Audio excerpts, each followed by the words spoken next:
Hey everyone, this is Willaford here. So, we have a railroad crossing signal inside a museum. So, here I'm going to give you guys a quick tour. So, we have a USNS base.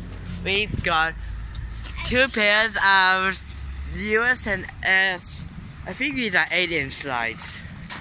And we've got a safe mechanical bell. This is a non-functional signal. Alright, so we have a stop on red signal sign with some tool trucks. Alright, so this says stop on the red signal, but all Michigan railroad crossings have a stop on red signal sign. Anyway, this is some USNS equipment. Alright, so, and now, this is the only railroad crossing signal they have.